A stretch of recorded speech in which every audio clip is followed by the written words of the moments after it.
Well, good morning, all. Good morning. Welcome to All Souls, a Unitarian Universalist congregation. My name is Reverend Kathleen Rolenz, pronouns she, her. I'm serving as your bridge minister. Your assistant minister, Reverend Pamela Patton, is away this weekend, but joining me today in worship is Laura Brown-Lavoie. Whether you are here in person or watching us online, there are usually 100 or so of you online. We are delighted that you are here. And want to wish you all a happy Pride Month. Yeah, happy Pride. All Souls is a place where we welcome you, our lesbian, gay, bisexual, transgender, queer, questioning siblings, visitors, guests. This faith tradition welcomes all LGBTQAI community and celebrates the diversity with pride. And we also extend a special welcome to those of you who may be visiting us this morning. If you'd be comfortable, would you be willing to raise your hand if you are visiting us? We are so glad you're here. Welcome. Delighted. We encourage you to fill out the cards in the pew rack. Put those cards in the offering plate as it passes you by. And on the first Sunday of the month, you are invited to attend what's called All Souls in 20 Minutes. And that's a brief introduction to congregational life. That is led by Manager of Membership and Spiritual Care, Gretchen Gabrielson. And that is held here at 12:15 after the service. Also, after the service today, please join us downstairs in Reedy Hall for coffee, tea, conversation. In fact, today features a special coffee hour hosted by the Adult Religious Education Committee. They are kicking off the 2025, what's called the Big Read, and that is an opportunity for the congregation to read the same book and engage in discussions and presentations. So this year's Big Read is the novel Martyr by Kaveh Akbar. And also today, All Souls member David Rockefeller Jr. will read an excerpt from the novel. They'll be showing a video of the author discussing the connection between community and religion. And you have a special treat for refreshments. There will be Middle Eastern delights. So it's a very special coffee hour. And I have to say, I've read the novel, and I just would love to be able to talk to y'all about it, because it's really good. So you can pick up a discounted paperback copy of the book to read over the summer, and then returning in September with guest speakers, discussions, and a special outing. So make sure you check that out. Speaking of books, June 8th and 15th from about 9 a.m. to 2 p.m., the Historical Society and Archives team is hosting the Great Book Giveaway, and that'll be held in the Memorial Garden and in the vestibule.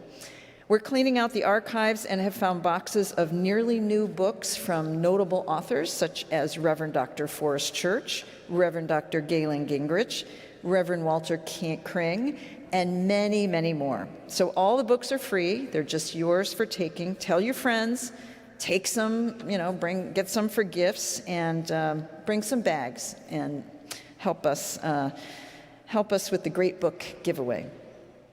Also, mark your calendars for next Sunday, June 8th at 10 a.m. That is the first conversation held by the Bylaws Review team, and that will be at 10 a.m.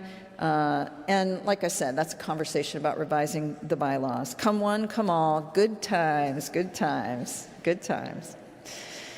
So after the church, other after church and events happening during the week, that can be found listed in your order of service, and also the website and the church's weekly newsletter, so do check those out.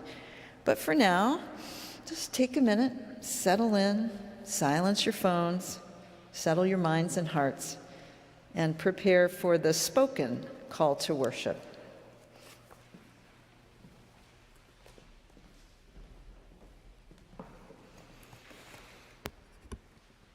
Come here to the earth of your body. Come here to the waters of the heart. Come blow on the fire of love with the deep breath of spirit. Come and be held in the vast space between words. Now let us speak together our bond of union.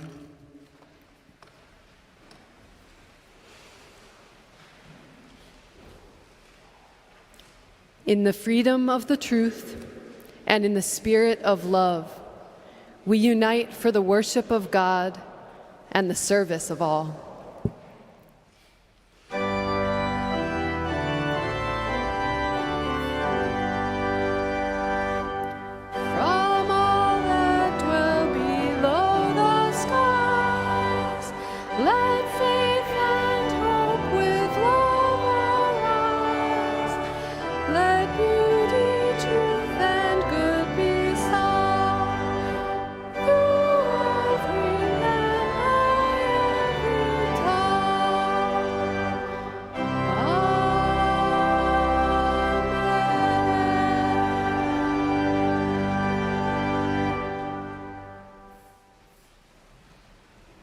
And now together we'll read the responsive reading, "We belong to the earth." This we know. The earth does not belong to us. We belong to the earth.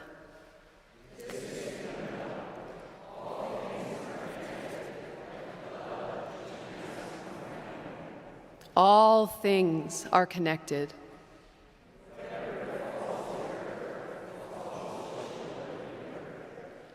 We did not weave the web of life. We are merely a strand in it.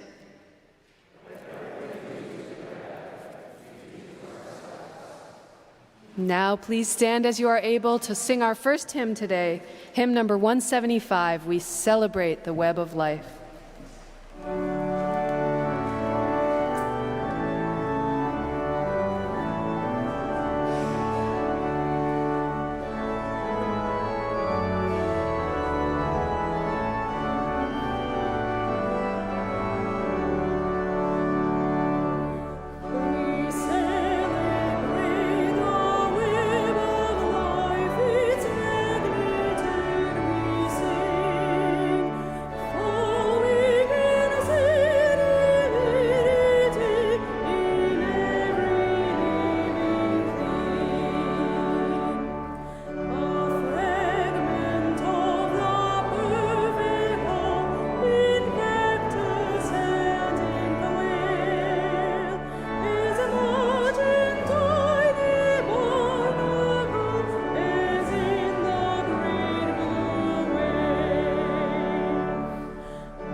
Good morning. Our Time for All Ages today is another one of my very favorite stories, this time written by Christopher Buse. This story is called Higgins, A Drop with a Dream. Now, Higgins may look like an ordinary drop of water to you, and he might feel like an ordinary drop of water, but he's different. He has a dream. In the valley where Higgins lived, it was very dry, and he noticed that the grass was dying, the flowers were wilting, and even the trees looked very sad and limp. And so Higgins thought and thought, how can I, one singular drop, make a difference? And as he was walking along in his wellies, he decides, I have to think about this. What can I do to change this?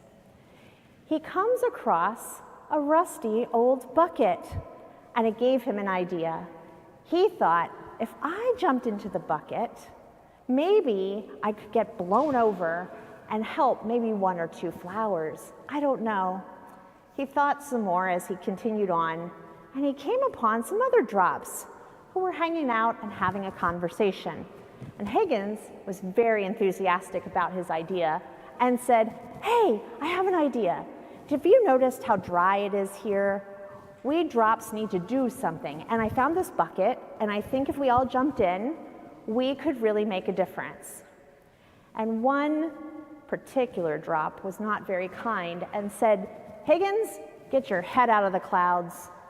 Well, Higgins was rather sad, but determined, and said, "Well, I don't really care. I'm doing this. I have a dream to make a difference, so I'm jumping in the bucket."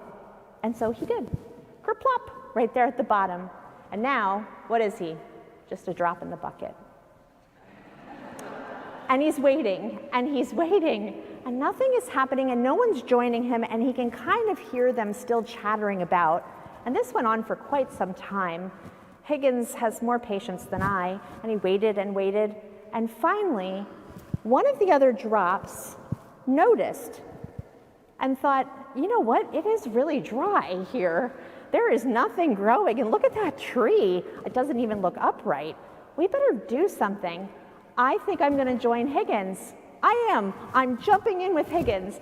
And so this other drop jumped in, and then a second drop, and a third drop, and next thing you know, that grumpy old drop in the back said, "Wait for me." Well, they all jumped in, and now the bucket is full. And they thought, well, how is this going to work? They're all there in a bucket. Well, other drops from far away heard all this kerplopping, and they found other buckets and filled those buckets. Next thing you know, the valley is filled with 4, 5, 10, dozens of buckets. And what happens? A mighty wind comes and blows them all over, and a mighty stream forms. The valley turns green again. The flowers are upright. The trees are tall and proud, all because of Higgins. Because Higgins had a dream to make a difference. So here ends our story about Higgins, the drop with a dream. Please join me now in singing our children out to our program. The words are in your order of service.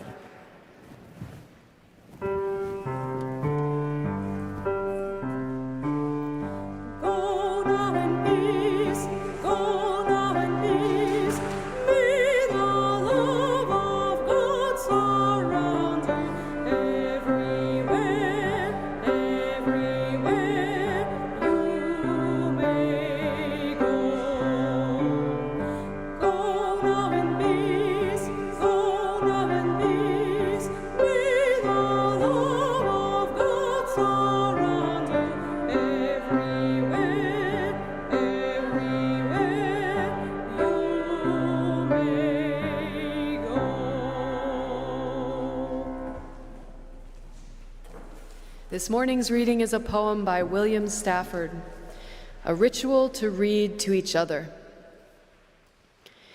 If you don't know the kind of person I am, and I don't know the kind of person you are, a pattern that others made may prevail in the world, and following the wrong God home, we may miss our star.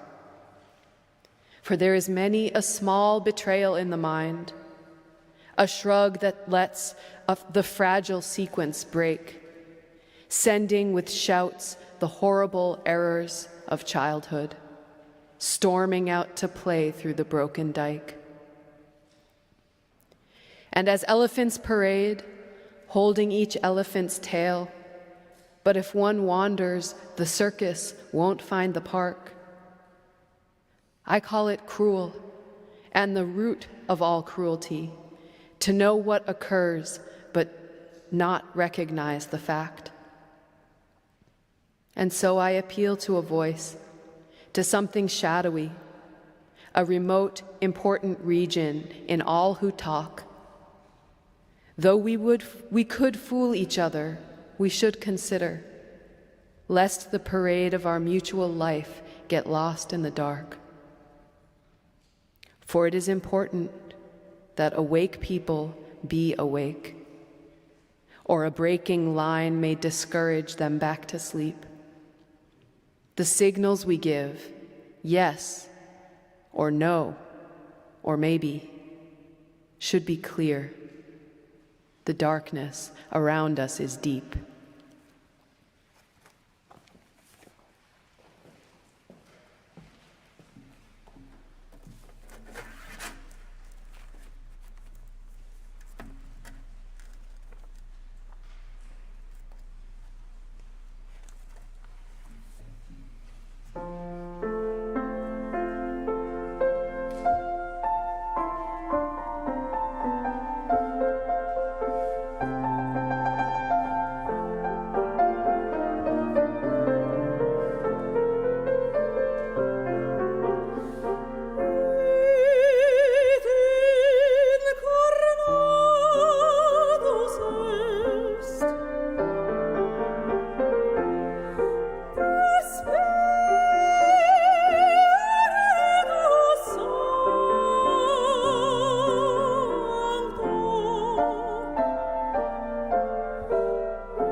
I learned a lovely gesture once when I was in Turkey to express appreciation other than applause.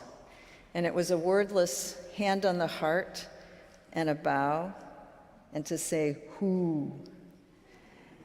And I think it means, I see you, and in this case, I hear you.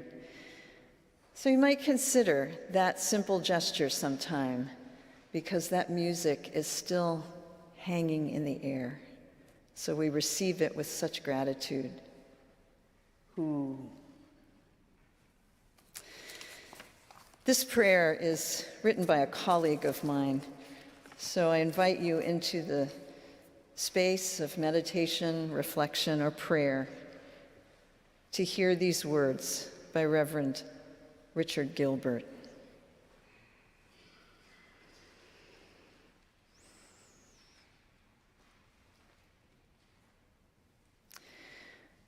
I rise in the morning torn between the desire to save the world or to savor it, to serve life or to enjoy it, to savor the sweet taste of my own joy or to share the bitter cup of my neighbor, to celebrate life with exuberant step or to struggle for the life of the heavy laden, to savor the world or save it. God of justice, if such there be, take from me the burden of my question. Let me praise my plenitude without limit. Let me cast from my eyes all those who's troubled. No. You will not let me be. You will not stop my ears to the cries of the hurt and the hungry. You will not close my eyes to the sight of the afflicted. What? What is that you say? To save, one must serve. To savor, one must save. The one will not stand without the other. Oh, forgive me in my preoccupation with myself, in my concern for my own life.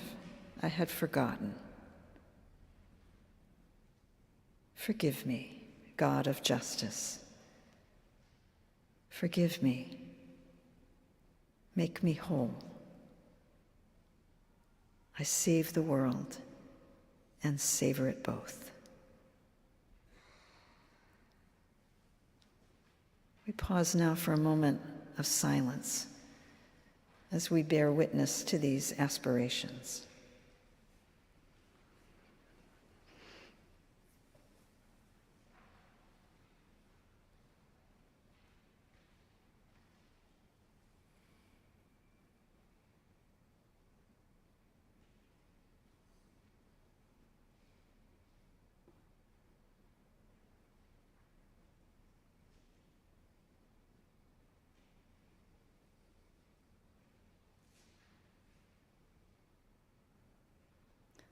May it be so, and amen.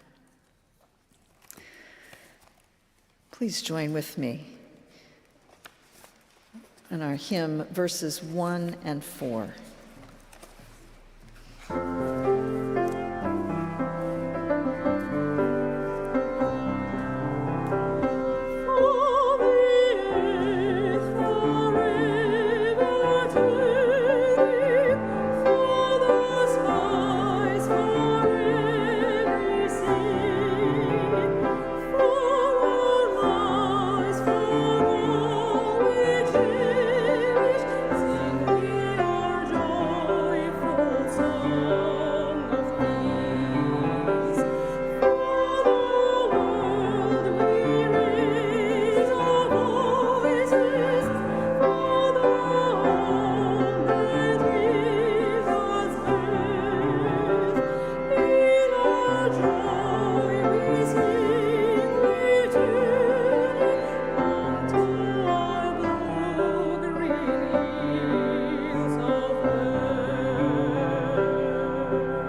So this morning, I'm not going to offer the standard words we say each Sunday, but instead I'm offering you a call to action.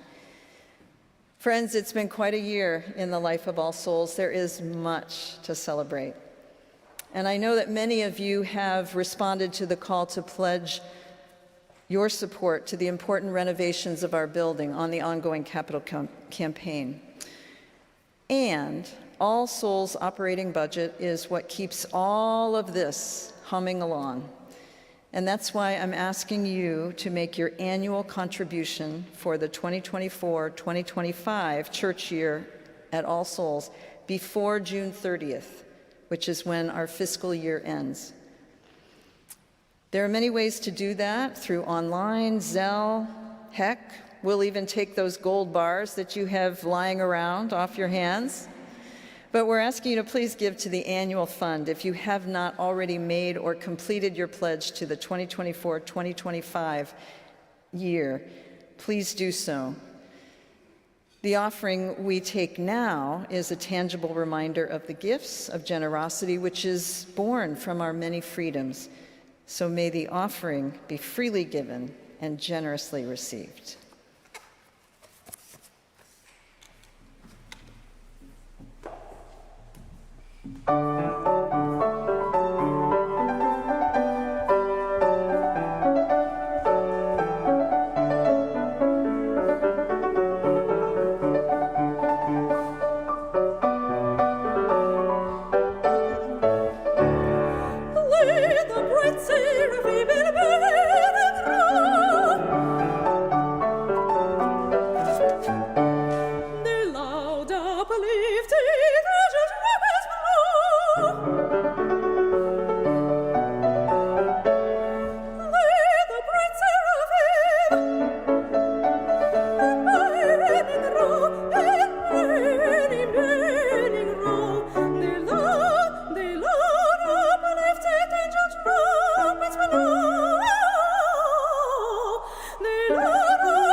I remember the day and the year. It was May 26th, 2020, and protests had begun to break out, first in Minneapolis, Minnesota, and then by week's end, all over the country.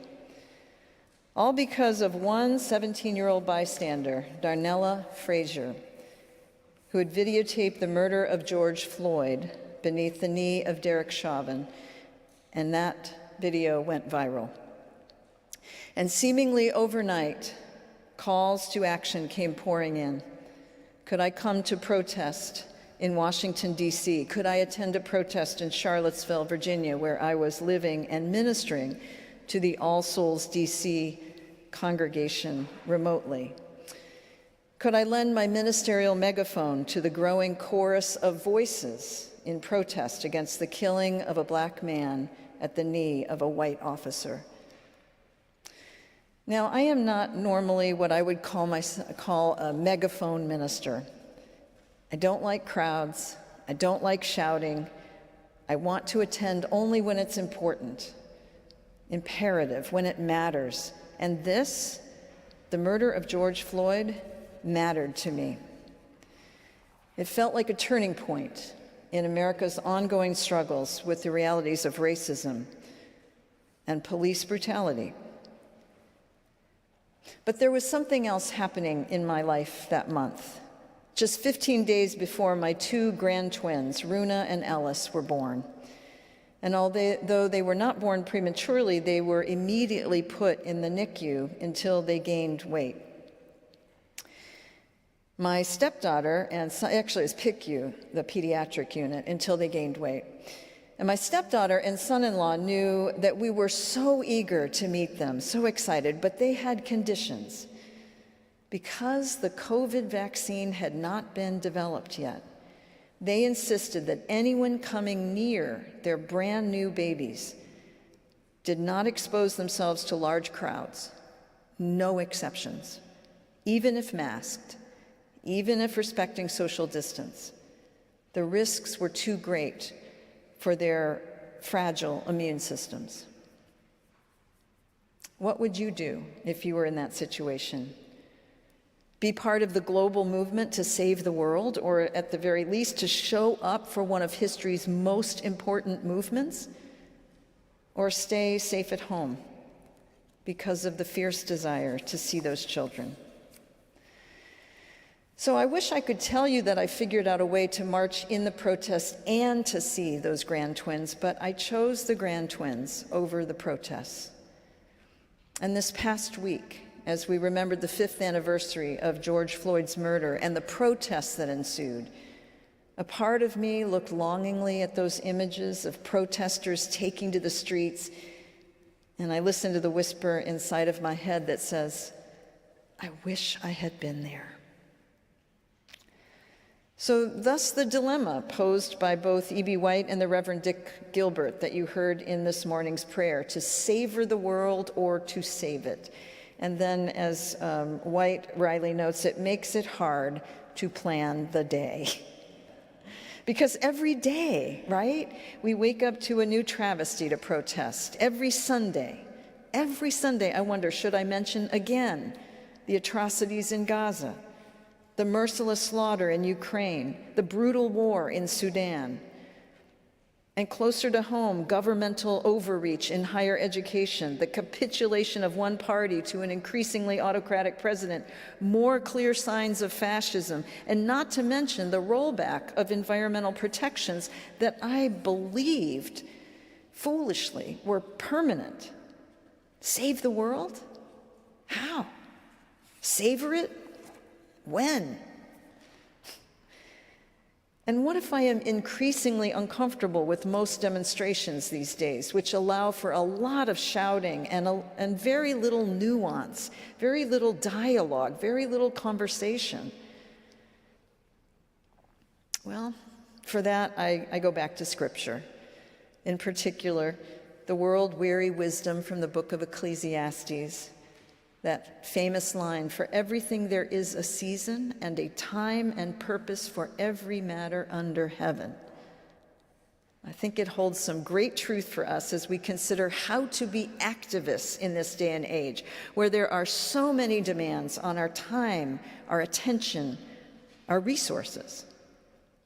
And despite my resistance to binary thinking, I've had a very limited repertoire of responses to the demands of the day, until I came across a book called Social Change Now, A Guide for Reflection and Connection. And its tone is neither self-righteous, self-congratulatory, or harshly demanding. And what caught my attention was the graphic that is found in your order of service, that these 10 circles provide the basis for the entire book. And it's starting with the center circle. In one of the graphics in the workbook, it is blank. The center circle is left blank because as you work through the exercises, you drill down to what are your values and to place them in the center. Are you motivated, for example, by injustice? Are you moved by art that speaks to human, animal, or planetary suffering? Are you a person who values nurturing the spirits of others? Her 10 categories opened up a world of possibilities, expanding the central idea that saving the world only is one way or through one means, or hiding from the woes of the world into an enclave of art, music, poetry, and good food. What inspires me about this model is that we don't have to lock ourselves into any one of these for all time. So, for example, there may be times when we are called to be a frontline responder. So just this week, I met with our Souls in Service, who asked me if I would support their presence at the No Kings rally held in Bryant Park on June 14th from 2 to 5. And I said I would, and I would encourage those of you who feel drawn to show up, to join them, and hopefully other Unitarian Universalist congregations. But not everybody wants to be a frontline responder or can. So perhaps you're a storyteller who can weave words together in a compelling way to tell the story of these times and your response to it. Perhaps you're a networker, a weaver, connecting people and institutions to each other so that they can build stronger coalitions. Maybe you're a disruptor, whether raising your fist to Black Power at the 1968 Olympics or following Representative John Lewis's challenge to make good trouble. You challenge the status quo, leading not with hate, but with hope. So just sit with this graphic for a minute. And for those of you online, the order of service is also posted online. And see where you might fit yourself into one of these or many of these opportunities to save the world.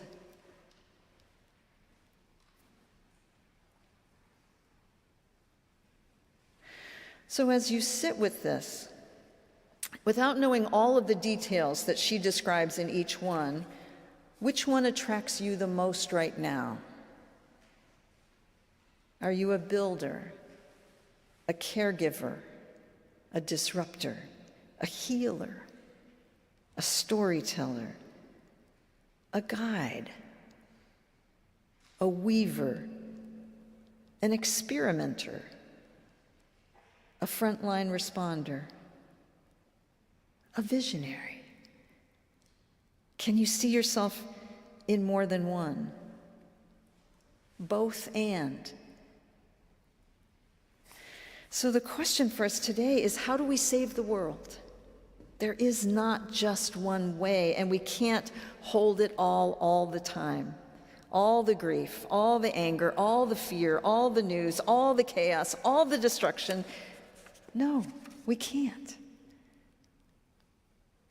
And we do need the arts. We need music to awaken to us the depth of our feelings and the ability to contain those feelings and to put them out in the world. We need art to remind us of paint and raw materials that can transform us. We need the poets who have their eye to the wounds of the world and their ears to the whispers of the world to both challenge and comfort us. Poets like Laura Brown Lavoie, today's worship associate, whom I asked to co-author a part of today's sermon with me. Laura, to whom I asked, how would you save the world?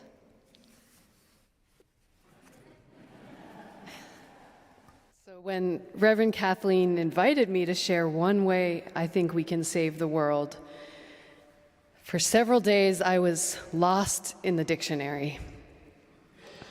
I barely got to we, or world. So busy was I reading the meanings of save. I saved you some cake. I saved $1 at the watermelon sale. I saved 2 boys from drowning in 4 feet of water. I saved sage seed from a bush in Palestine and carried it home in a sock. I saved this document. I saved my mom the trouble of hauling fallen wood by splitting it down to a couple of cords. After that, I saved my shoulders for a few days. I saved my dad's journals when he died. I saved peaches and honey. I saw a child saved from the rubble. I saved my tears for a quieter day. What do we mean when we say save, especially on a Sunday in a building like this? Universalists did away with the distinction between saved and damned. But absent of hell, the word still functions to create a here and a there. Here, in the hospital, the living are saved from the dead. Here in the bank, the kept is saved from the spent. But when it comes to saving the world, there's no elsewhere. There is we and the whales and the water. There is we and the wars and the land. So the land is my answer, if pressed. I'm learning to watch what Earth does and then help Earth do it more. A savior is someone who is separate. A farmer knows she is soil herself. One morning, when I was 20, I walked a dirt road near the first farm I ever worked and came upon a long abandoned church. Walls of stone, it had no roof at all. The tiles of the floor were heaved by winter. Clovers were growing up through the mosaic's cracks. The stone altar was off kilter, so the cross sat at an angle. Vines had grown up inside the walls and back out through the upper windows. If I ever get married, I thought, I wanted to be in a church like this. Now, I know I have always been married to the plants by breath, to the stone by bone. Now I know we cannot save anything, but we can help things grow. I ask the willow, how can we save the world? And willow giggles and lifts the entire sidewalk with a root. I ask Rose, and Rose reminds me that I have a nose. I follow it to the cathedral of pines, where the sermon is the mood of the sky, to the roofless church of the city park in winter, whispering a sermon of snow touching snow.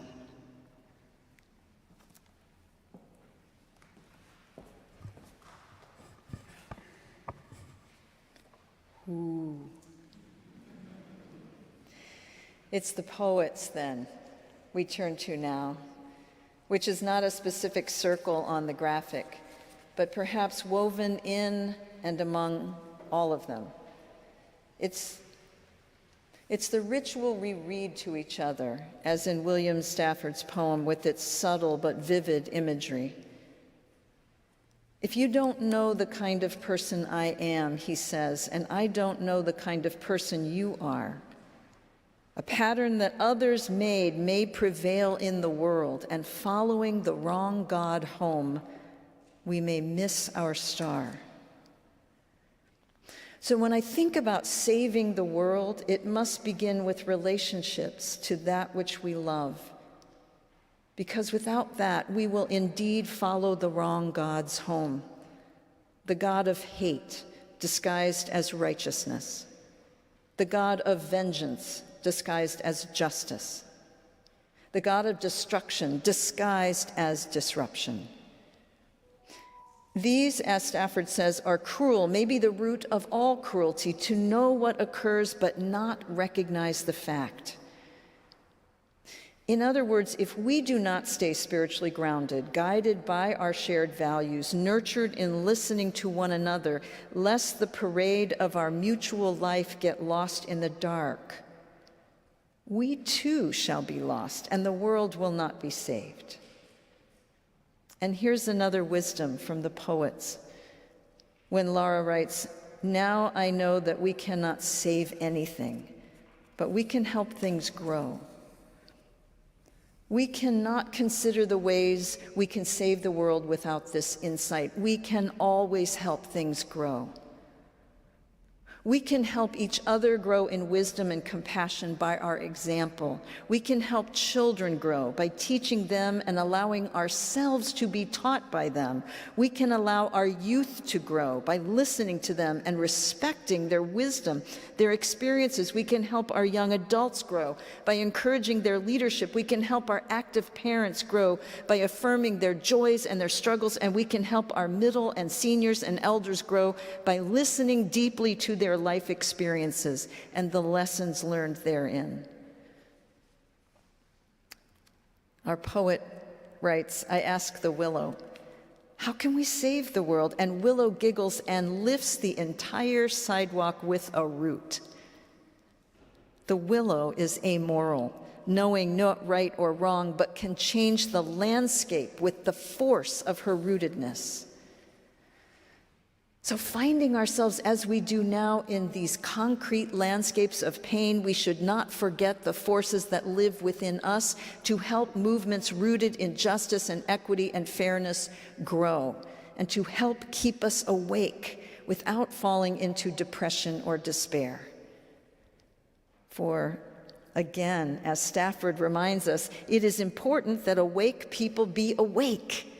And as I've said, as Reverend Pamela has said before, to be awake is to be able to hold the whole, the heavy, the brokenness, and to find yourself in the midst of it, bringing your own unique gift and story to bear on healing this world. Indeed, saving the world feels like a moral imperative these days, a sense of urgency we may not have experienced in quite this way before. We can't do everything, but each one can do something. In truth, we must decide what is something we can do, for it is not simply enough to be awake. Because Stafford reminds us, for the breaking the line of ancestors and companions in which we stand could discourage us back to sleep. The signals we give, yes or no, or maybe, should be clear. The darkness around us is deep. So in these hard times, in these dark times, there are, in fact, many ways to be one of the light bearers. For the poet also reminds us, when it comes to saving the world, there is no elsewhere. We We are the earth, upright and proud. We are the weavers and the storytellers. We are the experimenters and the frontline responders. We are the visionaries and the builders, the caregivers and the disruptors, the healers and the guides. And together, we can, we will, we must save the world. Can I get an amen? Can I get an amen? Amen. May it be so. Let's rise and sing together. We are the earth, upright and proud.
Shall we savor the world or save it? There is only one answer to that question: yes. And now in our going, may God bless us and keep us. May the light of God shine upon us and out from within us and be gracious unto us and grant us peace. For this, if you know this line, I want you to say it with me. For this is the day we are given. Let us rejoice and be glad in it. May it be so.